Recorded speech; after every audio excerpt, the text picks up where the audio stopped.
Welcome to our 5 on 5. We're pleased to welcome in Mark Unger from Sky Lakes Media. Mark, good to see you. Thanks for coming in. Good to see you. Thank you. Got to watch the drone here. So we're here talking about your work with drones and at your company. I know one of the things you've been doing, and we talked about this recently in a story, search and rescue. You volunteer your time with them. How'd you get into that?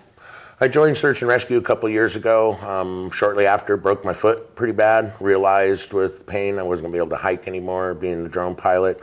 I thought, what a great way to assist search and rescue, cover a lot of ground, and it's worked out. It's been a phenomenal tool. We've used it on quite a few missions. It's amazing what you can accomplish with the drone. Looking at areas for safety of our rescue teams going in, we can get the drone up, check out a cliff where somebody may be down, and just a safe approach for the ropes team, or whatever the case may be, to get in and rescue a person. Yeah, I would imagine a huge tool in the toolbox for search and rescue to take advantage of your skills and this beautiful drone here. So how did you get into drones at all? How did you get into that hobby, if you will? Was an RC pilot all my life, and a friend of mine called me over on the coast, and we went over and visited. He had a drone. We went and flew it around. I watched the video, and I was hooked. I mean, I've always been a photographer and a videographer and a pilot, and you mean I can put a camera on a drone and fly it around? And pretty amazing pictures you've taken, and video. So the rules regarding drones have changed dramatically in the last several years. What do people need to know, in your opinion, about drones if they're considering getting one or if they want to fly one? Basically here in Medford, 5-mile radius around the airport, you need to have permission to fly in the airspace. There is some Class E airspace outside of that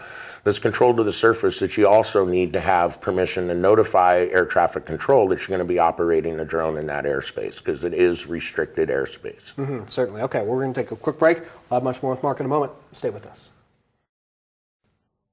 Welcome back to our 5 on 5. Again, we're here with Mark Unger from Sky Lakes Media, who's used his drone, of course, the beautiful drone you have here, both for your work as Sky Lakes Media, but also as search and rescue here in Jackson County. So, Mark, since you're a drone expert, what do people need to know about drones in case they got one for Christmas or they're thinking about getting one? What do they need to know above all else?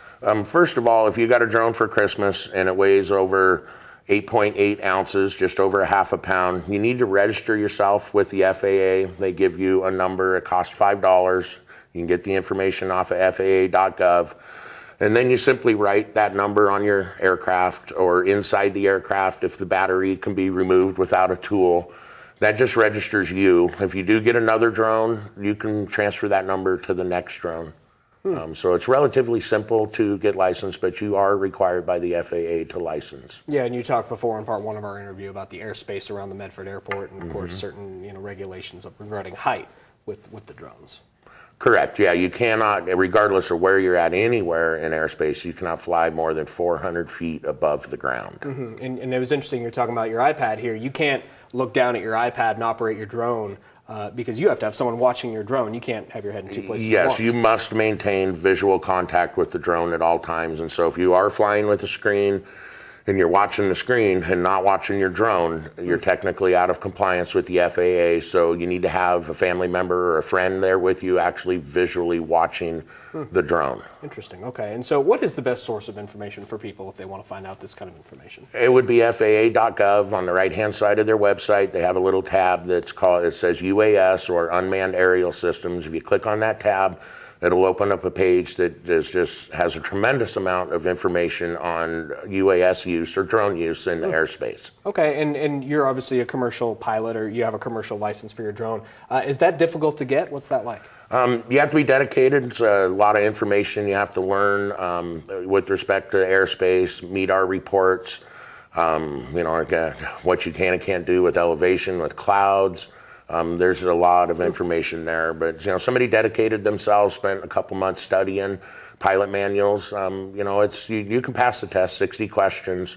Okay. They pool the test out of a random roughly 650 questions, so every test is completely different. Interesting. Wow, okay, and I got to ask, since you're here and we have this beautiful drone, have you ever had it attacked in midair by any flying animals? Well, we were up in Medco Pond with the drone and fishing, And I decided to go out and just fly around the lake a little, and had an osprey that didn't like me too much. And so we kind of had a little dogfight in the air, and I made a beeline back for myself and said, I'm not going to do that anymore. But the drone survived. It did. The bird did not get anywhere close to me because I just outmaneuvered it and got back and landed. But that was when I was done, I was shaking because if the bird would have got a prop and it would have broke, then this would have been in Medco Pond and on the bottom. That would not be good. It's a pricey piece of equipment. Well, I appreciate you coming by. Thanks for everything you're doing with search and rescue. Thank you.